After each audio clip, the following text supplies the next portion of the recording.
បាទសូមជំរាបសួរបងក៏ដូចជាអ៊ំពូមីងដែលចូលចិត្តបាទលេងតម្រុយឆ្នោតយួននៅក្នុងបណ្ដាញសង្គមបាទ YouTube ទាំងអស់គ្នាផងដែរ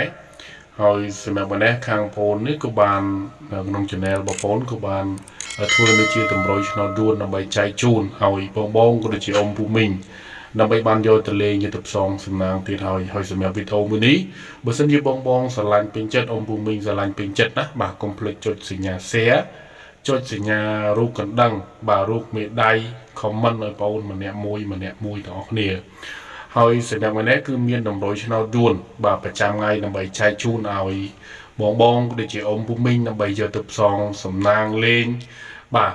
សម្រាប់ថ្ងៃនេះទៀតហើយអញ្ចឹងតម្រុយឆ្នោតនេះគឺបងអាចយកទៅលេងបានអ៊ំពូមីងនេះជាតម្រុយឆ្នោតដែលបងអូនធ្វើចែកជូនឲ្យពុកម៉ែបងប្អូនយកទៅលេង free ទេណាបាទអញ្ចឹងបើសិនជាបងក៏ជាអ៊ំពូមីងស្រឡាញ់ពេញចិត្តនៅតម្រុយឆ្នោតដែលបងអូនធ្វើនេះអាចយកទៅផ្សងសំណាងបានណាបាទសិតតែជាតម្រុយឆ្នោតល្អសិតតែជាតម្រុយឆ្នោតច្បាស់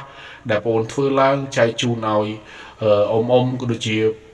បងយកទៅផ្សងសំណាងបាទទាំងអស់គ្នាហើយចំពោះការធ្វើតម្រុយឆ្នោតដែលខាង channel បងប្អូនឲ្យបងក៏ដូចជាអ៊ំពូមីងយកទៅលេងនេះគឺ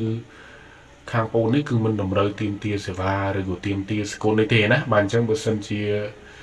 ស្រឡាញ់ពេញចិត្តបាទគឺយកទៅលេងទៅណាបាទគឺយកទៅលេងទៅហើយសម្រាប់វីដេអូនេះគួរអត់មានអីច្រើនដែរណាបាទគួរអត់មានអីច្រើនដែរហើយជាចុងក្រោយហ្នឹងគឺមានតែពាក្យជូនពរឲ្យបងក៏ដូចជាអ៊ំពូមីងបាទយកតម្រុយឆ្នោតរបស់ខាងបងនេះបាទក្នុង channel បងប្អូននេះយកទៅលេង